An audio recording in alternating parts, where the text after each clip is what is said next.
បាទសួស្តីបងប្អូនបាទថ្ងៃនេះខ្ញុំមកធ្វើ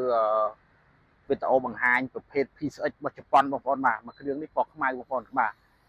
ប្រភេទกระดาษពុនបាទនេះថតគូតក្រោយឲ្យមើលមកបងប្អូនបាទហើយប្រភេទស៊េរីឆ្នាំ2022បងប្អូនបាទហើយប្រភេទម៉ូតូមួយគ្រឿងនេះអត់ទាន់លាងទឹកណាបងប្អូនបាទនេះស្នំឃ្លាំងមកមិនគឺធ្វើវីដេអូជូនបងប្អូនចឹងតែម្ដងបងប្អូនបាទហើយប្រភេទទឹកថ្នាំខ្មៅរលោងបងប្អូនបាទប្រភេទ2022បងប្អូនបាទហើយម៉ូតូមួយគ្រឿងនេះតម្លៃ3000ស្ដើងហើយបងប្អូនបាទចឹងបងប្អូនចង់បានប្រភេទ PSX ប្រភេទម៉ូតូឃ្លាំងម៉ូតូជប៉ុនណាបងប្អូនបាទហើយអានេះមានស្នាប់ដៃមានកម្ដៅដៃបងប្អូនបាទនេះគឺមានកុងតាក់គេបាទគឺជាងចុចកម្ដៅដៃបានពេលខែត្រជាក់ប៉ុន្តែនៅស្រុកខ្មែរយើងប្រើ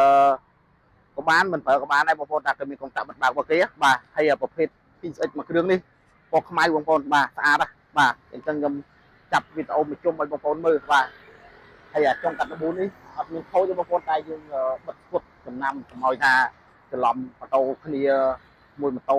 ទំមកថ្មីអាមួយម៉ូតូមកយូរអញ្ចឹងណាបងប្អូនបាទហើយប្រភេទមួយគ្រឿងនេះបងប្អូនមកមើលគឺអត់ទាស់ចិត្តទេបងប្អូនបាទខ្ញុំធានាឲ្យទឹកថ្នាំគឺអត់មានជួសអត់មានបាញ់តាណាមកតំណឲ្យបងប្អូនបាទគឺទឹកថ្នាំខ្ចីញញបងប្អូនបាទអត់មានស្កូតយកមកជួសថ្នាំយកមកអីទេបាទចឹងបងប្អូនឆ្លាញ់ប្រភេទម៉ូតូ PSX បាទប្រភេទម៉ូតូរបស់ជប៉ុនណាបាទបងប្អូនមើលគឺអត់ខុសបំណងហើយបាទហើយនេះបងប្អូនខ្ញុំថតឲ្យមើលក្លឹបលឹកចៅបាទគឺដីបន្លាក់ដីហ្នឹងអាហ្នឹងមិនដីយើងនៅស្រុកខ្មែរណាបងប្អូនបាទដីមកពីឃ្លាំងមិនគឺខ្ញុំមកថតបង្ហាញបងប្អូនចឹងតែម្ដងបងប្អូននេះបាទគឺខ្ចីខ្ចីហ៎បងប្អូនបាទចៅចងតនាតន័យគឺក្រុមបាក់ម៉ាស៊ីនកំបីនេះគឺមិនទាំងអស់បាទចឹងបងប្អូនឆ្លាញ់ប្រភេទ PSX បងប្អូនតាក់ទងមកជាមួយនឹងហាងម៉ូតូប៉ាត់ថ្មូនបងប្អូនបាទព្រោះម៉ូតូតម្លាក់មកថ្មីជារៀងរាល់ថ្ងៃបាទប្រភេទ PSX ក៏មាន